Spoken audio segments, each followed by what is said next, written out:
Selamat pagi Pak Asar. Selamat pagi Pak. Bagaimana kabarnya nih Pak? Alhamdulillah sangat luar biasa ini Pak. Jadi gini Pak, kebetulan hari ini saya ingin mengadakan sedikit wawancara kepada Pak Asar sebagai kepala sekolah di sini. Adapun yang ingin saya gali atau yang ingin saya dapat informasi dari Bapak ini, dalam kegiatan di sekolah Pak, tentunya kita sering dihadapkan oleh beberapa persoalan. Nah, saya ingin bertanya kepada Bapak, bagaimana cara Bapak selama ini dalam mengidentifikasi kasus-kasus yang merupakan dilema etika ataupun itu rujukan moral? Oke. Ya, jadi di sekolah kami ini Pak, dalam hal mengidentifikasi kasus-kasus itu yang terkait dengan dilema etika dan rujukan moral itu adalah yang pertama itu kita harus memahami itu apa itu dilema etika dengan rujukan moral. Jadi kalau bisa kami jelaskan bahwa dilema etika itu adalah ketika kita dihadapkan terhadap dua atau lebih pilihan yang sama-sama memiliki konsekuensi moral yang signifikan dan tidak ada pilihan yang jelas-jelas ini lebih baik secara moral. Artinya ini bertentangan tetapi sama-sama baik misalnya. Kemudian kalau masalah rujukan moral itu adalah bagaimana ketika kita dihadapkan sama situasi di mana kita berusaha meyakinkan orang itu untuk melakukan sesuatu yang mungkin bertentangan dengan nilai atau prinsip-prinsip etisnya atau kalau bisa dikatakan adalah bisa melanggar hukum. Nah, kalau dalam hal dilema etika itu yang bagaimana kami mengidentifikasinya adalah bagaimana jika terjadinya pertentangan nilai moral yang ada dalamnya. Nah, misalnya ketika kita mengatakan kebenaran ini yang menyakitkan atau berbohong demi melindungi perasaan orang, seperti itu. Kemudian tidak ada solusi yang benar-benar tepat. Jadi dalam etika itu tidak ada pilihan yang secara moral itu sepenuhnya benar atau salah, atau keduanya atau lebih pilihan memiliki kelebihan atau kekuatan yang harus kita pertimbangkan. Nah, kemudian yang ketiga adalah kita terkadang memiliki kesulitan memilih jalan keluar karena kita menganggap bahwa semuanya itu benar tetapi bertentangan. Ya, Pak. Jadi dari yang Bapak sebutkan tadi ternyata juga itu bahwa bisa ditarik kesimpulan bahwa etika dan moral itu ternyata dinamis ya Pak. Iya, betul. Gini Pak, ketika misalnya Bapak dalam mengambil keputusan di sekolah, terutama ada kasus-kasus di mana ada dua kepentingan yang sama-sama benar dan sama-sama mengandung nilai kebajikan. Nah, bagaimana Bapak sebagai kepala sekolah mengambil keputusan? Ya, dari menjalankan keputusan yang kita ambil terkait dengan dilema etika ini atau dalam konteks dilema etika ini di sekolah itu memerlukan pendekatan yang harus hati-hati. Nah, kemudian transparan dan adil. Nah, ini apalagi kita melibatkan pemangku kepentingan termasuk siswa, guru, orang tua dan pihak-pihak lain. Nah, dalam mengambil keputusan terkait dalam konteks dilema etika ini yang harus kita perhatikan adalah yang pertama adalah kita harus mengidentifikasi dilema dengan jelas. Jadi kita harus memahami masalah utamanya, kemudian fokus pada nilai-nilai yang berkonflik. Nah, yang kemudian adalah kita melakukan konsultasi dengan pemangku kepentingan. Jadi dalam hal pengambilan keputusan ini bukan kita sendiri yang mengambil keputusan, tetapi kita harus melibatkan seluruh pemangku kepentingan atau seluruh stakeholder yang terkait dengan dilema etika tersebut. Nah, kemudian kita juga harus menggunakan prinsip-prinsip etika dalam pengambilan keputusan seperti berkeadilan, kemudian bernilai-nilai kebajikan, kemudian bersifat akuntabilitas atau yang dapat dipertanggungjawabkan. Nah, kemudian selanjutnya adalah kita juga perlu mengevaluasi terhadap opsi-opsi pilihan yang tersedia. Jadi dalam hal pengambilan dilema etika, keputusan dalam dilema etika itu kita tidak menyediakan hanya satu saja solusi, tetapi harus beberapa solusi yang bisa kita tawarkan. Nah, yang kemudian selanjutnya adalah dalam hal pengambilan keputusan itu harus kita komunikasikan kepada seluruh pihak dan bersifat transparan. Nah, kemudian dalam hal pengimplementasian dalam pengambilan keputusan tersebut harus bersifat hati-hati, karena jangan sampai ini bisa menjadi buah silamalakama buat kita. Jadi yang diperlukan adalah secara perlahan, kemudian secara terencana, kemudian kita harus memantau dari hasil evaluasi tersebut. Nah, kemudian yang terakhir adalah bagaimana kita bisa mengevaluasi hasil-hasil keputusan yang kita ambil dan siap beradaptasi terhadap keputusan tersebut terkait dengan dilematika yang kita hadapi tersebut. Jadi dalam hal pengambilan keputusan itu kita tidak boleh tergesa-gesa, namun kita harus memperhatikan opsi-opsi atau pilihan-pilihan yang bisa kita ambil dalam hal pengambilan keputusan tersebut. Baik Pak, terima kasih Pak. Cukup lengkap tadi bagaimana Bapak bisa menjelaskan juga prosedur Bapak dalam mengambil keputusan. Kemudian Pak, ketika dalam pengambilan keputusan misalnya dalam hal dilema etika, menurut Bapak sejauh ini hal-hal apa yang paling efektif menurut Bapak dalam mengambil keputusan? Ya, dari yang dalam hal-hal yang paling efektif dalam pengambilan keputusan dalam konteks dilema etika itu adalah kita harus melakukan pendekatan yang sistematis dan berpegang pada prinsip-prinsip etika yang jelas. Nah, kalau kita di pendidikan guru penggerak kan ada nilai-nilai kebajikan yang harus kita anut, nah itu yang harus kita perhatikan dengan baik. Nah, dalam hal pengambilan keputusan yang efektif ini, dalam proses pengambilan keputusannya itu kita harus memperhatikan beberapa hal. Yang pertama adalah penggunaan kerangka etika.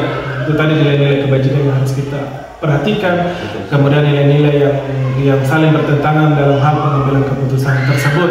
Nah, karena dengan menggunakan kerangka etika tersebut kita mampu mempertimbangkan berbagai sudut pandang yang berbeda, yang relevan, yang bisa kita berikan sebagai dasar untuk mengevaluasi beberapa pilihan-pilihan yang tadi. Nah, kemudian selanjutnya adalah menganalisis berbagai fakta. Jadi kita tidak boleh mengambil keputusan hanya mendengarkan satu pihak, tetapi kita harus mendengarkan seluruh pihak yang terkait dalam tersebut, karena semakin banyak informasi yang kita kumpulkan itu semakin luas juga solusi atau opsi-opsi yang kita bisa berikan terhadap dalam hal pengambilan keputusan.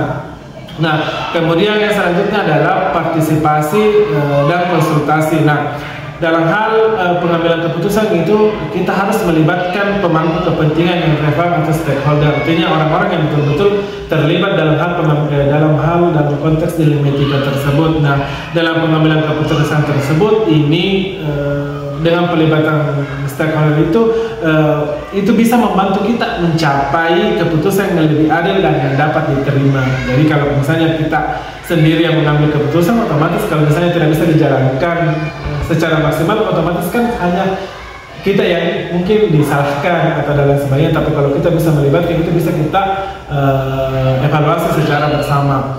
Nah, yang selanjutnya adalah kita harus juga melakukan konsultasi. Jadi kita melibatkan secara aktif dan kita juga harus melakukan konsultasi. Nah, kemudian selanjutnya adalah merefleksikan moral pribadi.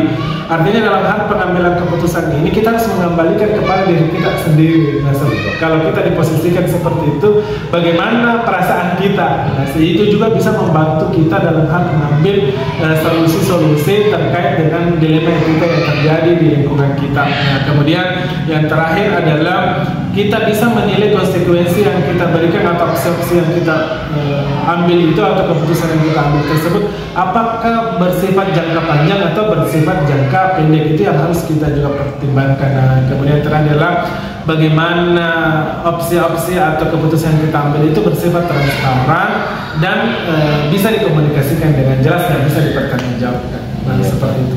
Betul sekali Pak, ternyata ketika mengambil sebuah keputusan itu menurut Bapak tadi ternyata ada 3 hal penting. Yang pertama itu selain kita harus berpatokan pada paradigma dan prinsip etika, kita juga mengutamakan yang namanya kolaborasi, betul. Dan terakhir refleksi ya Pak. Iya, betul.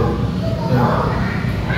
Pertanyaan selanjutnya Pak, dalam hal pengambilan keputusan ini Pak, apakah ada waktu-waktu tertentu nih Pak, misalnya ada jadwal tertentu ketika Bapak menyampai sebuah kasus, dan apakah kasusnya ini diselesaikan langsung atau bagaimana Pak?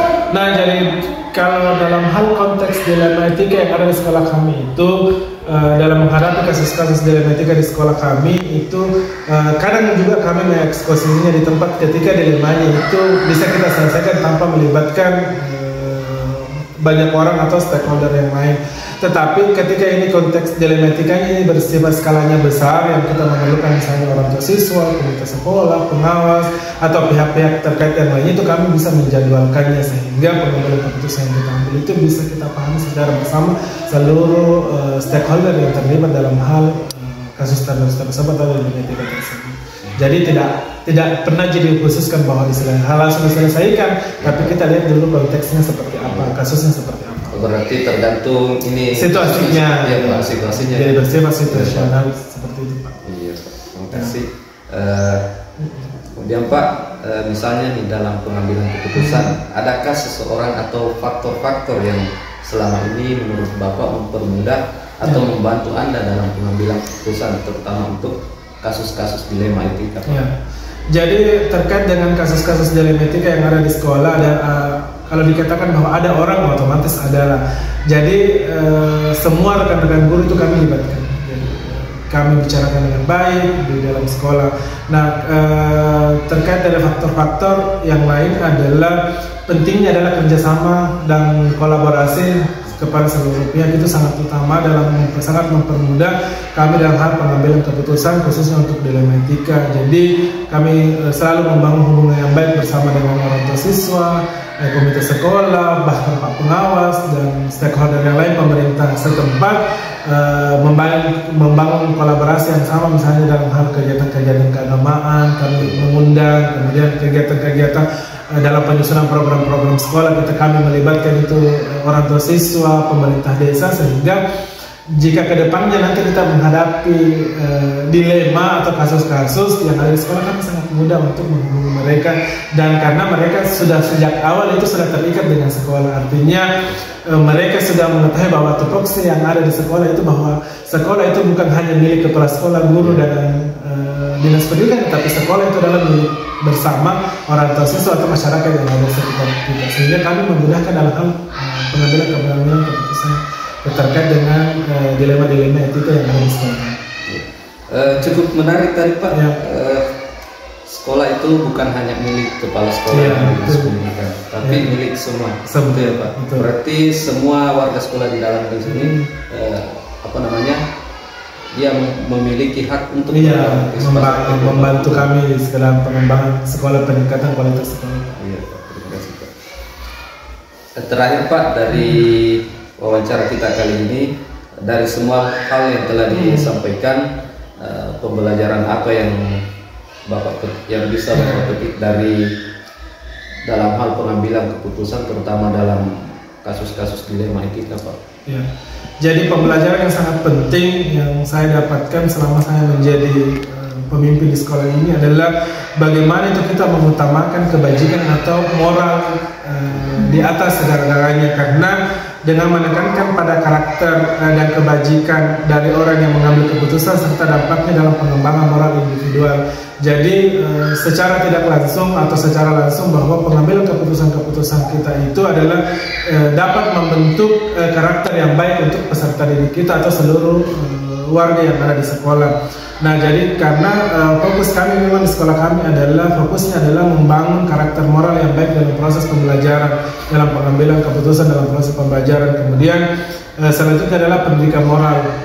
Nah, mungkin ini yang mulai sudah terkikis. Jadi kami selalu mengajarkan peserta didik kami itu adalah bahwa moral itu di atas segala-galanya. Jadi moral dan etika itu adalah di atas segala-galanya, sehingga dengan memiliki keduanya tersebut kita bisa hidup di tengah masyarakat yang humanis dan bisa menjadi manusia yang mungkin berguna atau bermanfaat untuk dirinya dan untuk orang lain. Terima kasih sekali Pak, luar biasa sekali tadi. Semoga ini juga bisa menjadi bekal bagi saya secara pribadi, terutama tentang sekolah tidak hanya mengembangkan aspek akademis siswa, tapi Betul. perlu pengembangan di moral dan etikanya. Iya. Saya kira itu di sekarang Pak sudah lama mulai Ya. ya, tergerus juga. Terus ya betul. Itu yang mungkin sangat penting sekali. Terima kasih banyak Ya, waktunya. sama-sama Pak. Assalamualaikum warahmatullahi wabarakatuh Pak. Waalaikumsalam warahmatullahi wabarakatuh. Ya, jadi di kesempatan siang hari, pagi menjelang siang hari ini saya ingin mengadakan wawancara terkait dengan bagaimana selama ini Bapak dalam menyelesaikan persoalannya atau kasus-kasus yang berhubungan dengan dilema etika dan bujukan moral Pak. Baik, saya lanjut di pertanyaan pertama Pak. Seringkali kita dalam lingkungan sekolah kita seringkali menjumpai yang namanya persoalan-persoalan Pak. Nah, saya ingin bertanya kepada Bapak, bagaimana Bapak bisa dapat mengidentifikasi kasus-kasus yang selama ini merupakan dilema etika ataukah bujukan moral Pak? Oh ya, terima kasih atas pertanyaannya. Yang perlu kita lakukan adalah evaluasi, lalu memantau keadaan di sekitar kita. Setelah semua selesai, kita berikan bimbingan kepada anak-anak kita bagaimana dilema etika yang dilakukan oleh anak-anak pada saat istirahat keluar main, sehingga itu tepat untuk mengidentifikasi hal yang akan terjadi, maka antisipasinya seperti itu. Iya Pak, terima kasih Pak. Selama ini Pak, ketika Bapak ingin dalam proses pengambilan keputusan di sekolah, terutama ada dua kasus atau dua kepentingan yang sama-sama benar atau sama-sama mengandung nilai kebajikan, bagaimana Bapak bisa menjalankan keduanya Pak? Yang pertama kita lihat dari kebijakan itu sendiri, apakah sifatnya umum atau sifatnya khusus, yang keduanya bernilai baik. Yang kita lihat identifikasi yang bersifat umum dulu. Kita ambil kebijakan melakukan yang bersifat umum. Setelah itu baru kita lakukan yang bersifat khusus. Tetapi kalau keduanya sama-sama umum, maka keputusan akan dibagi oleh teman-teman di sekolah Dewan Guru.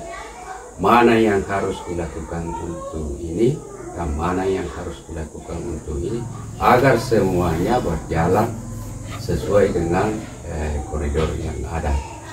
Saya kira itu cara mengambil keputusan dalam membuat kebijakan. Seperti itu. Terima kasih Pak. Saya lanjut di pertanyaan ketiga Pak. Saya ingin mengetahui bagaimana langkah-langkah atau prosedur seperti apa yang biasa Bapak lakukan dalam pengambilan keputusan Pak selama ini. Prosedur yang pertama yang sering kita lakukan adalah rapat Dewan Guru dulu. Setelah disepakati di rapat, baru kita mengambil keputusan. Hal itu dilakukan agar tidak ada teman sejawat di sekolah yang tidak tahu bahwa ada hal-hal seperti ini. Contoh yang sering saya lakukan, saya mengirim di WA itu, taruhlah misalnya surat. Saya kebetulan ada undangan rapat di kantor, tetapi jika saya menyampaikan satu-satu saya rasa susah. Iya Pak. Maka saya istilahnya rapat melalui grup. Betul, Pak. walaupun hanya mengirim surat. Ya. Jadi semua teman kita baca, oh Bapak Kepala Sekolah mau rapat hari ini. Saya kira seperti itu yang harus kita lakukan. Jadi semua kegiatan yang kita akan lakukan, kita harus konsultasi, koordinasi dengan semua teman. Saya kira seperti itu. Terima kasih, Pak. Saya lanjut di pertanyaan keempat, Pak.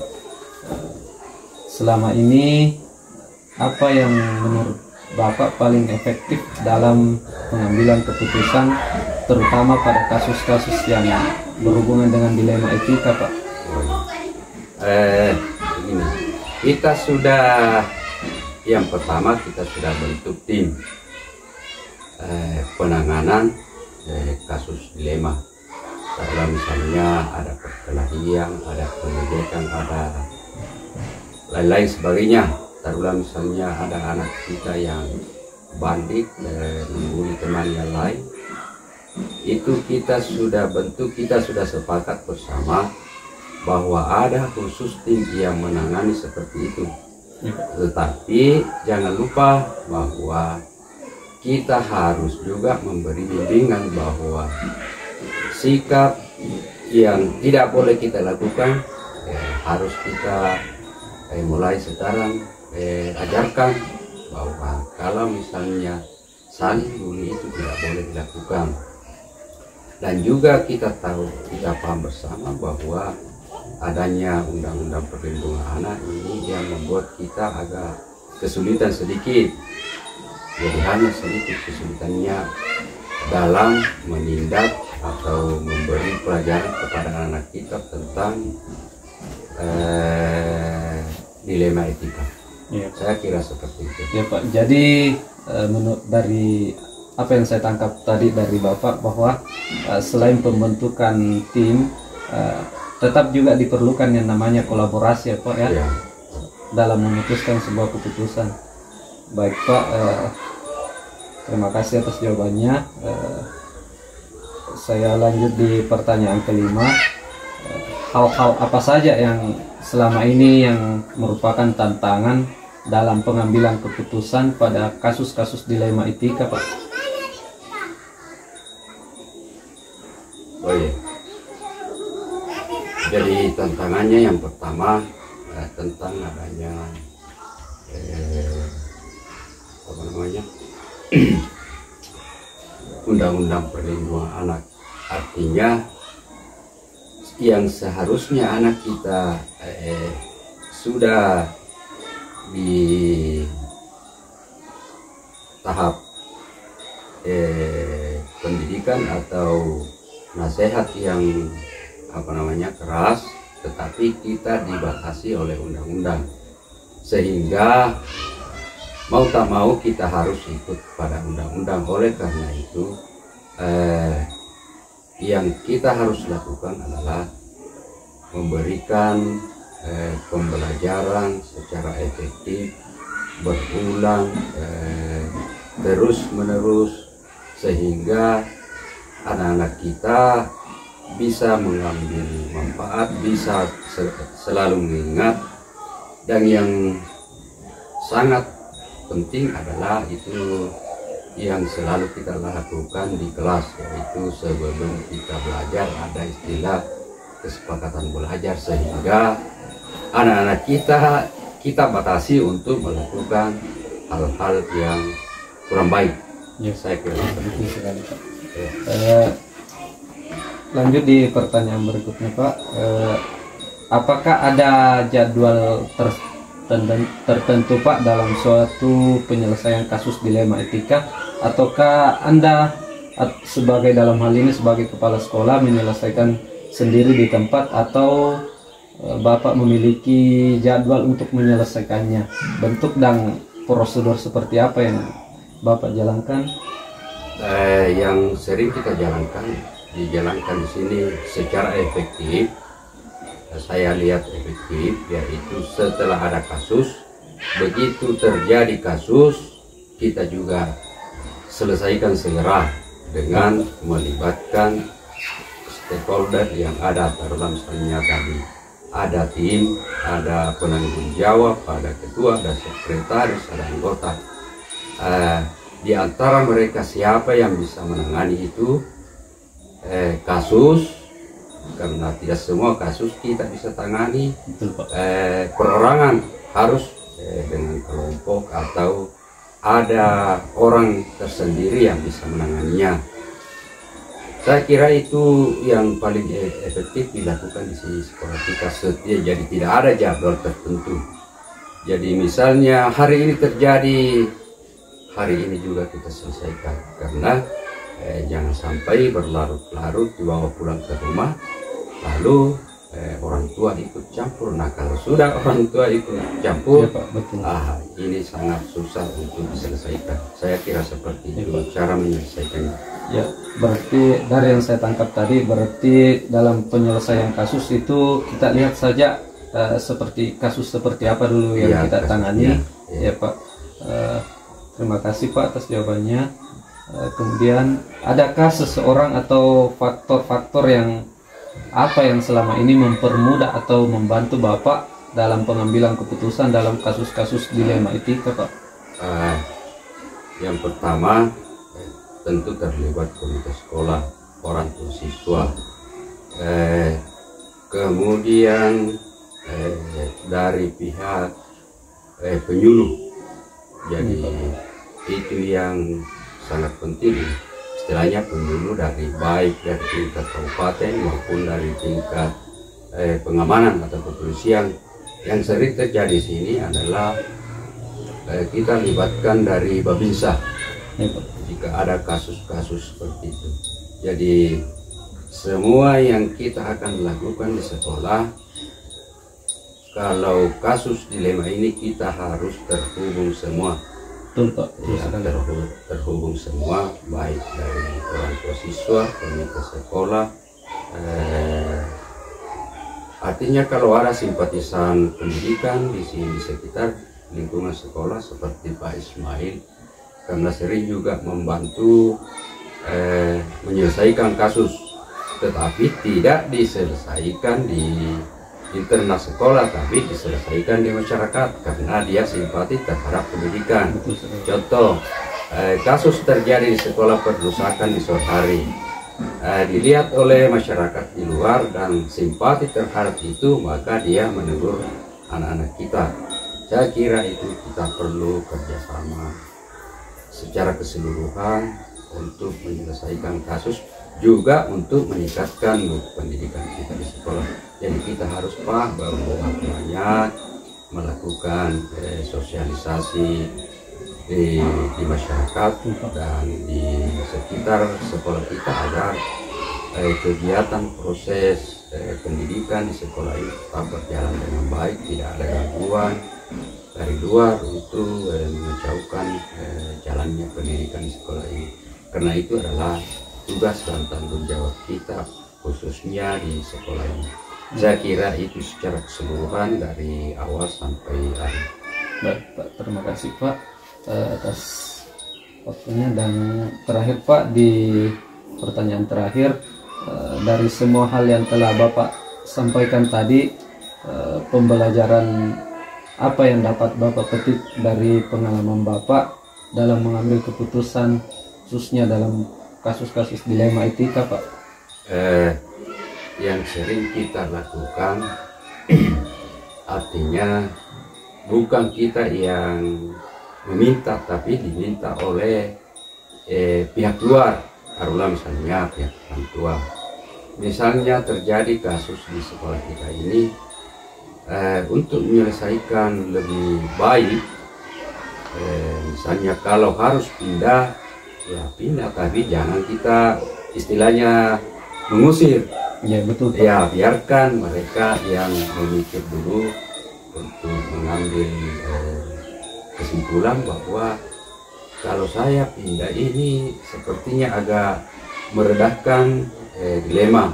Ya, betul, Itulah yang pernah terjadi di sekolah kita pada perayaan tahun lalu. Nah, ini sangat bagus sekali menurut saya, tetapi bukan saya yang mengusir siswa kita, tetapi orang tua yang meminta. Itu yang sangat bagus menurut saya. Ya, Pak. Saya kira seperti itu. Baik, Pak. Terutama itu kalau kita menggali kembali apa yang telah berlalu, Pak, terutama itu Iya. persoalan gurunya, mungkin itu mendasari sekali penyelesaiannya dengan keputusan-keputusan yang berkait dengan dilema etika, Pak. Karena ada beberapa pertimbangan di situ, Pak, ya, sehingga sampai hari ini alhamdulillah kita Bapak Kepala Sekolah sendiri bisa mengambil keputusan yang cukup bijaksana dan guru tersebut bisa masih ada di tempat ini. Terima kasih, Pak, atas waktunya. Semoga apa yang Bapak sampaikan bisa juga menjadi pelajaran dan pengalaman belajar bagi saya dalam kedepannya, terutama ketika menjumpai kasus-kasus yang berhubungan dengan dilema etika dan atau bujukan moral. Terima kasih banyak, Pak. Assalamualaikum warahmatullahi wabarakatuh. Waalaikumsalam warahmatullahi wabarakatuh.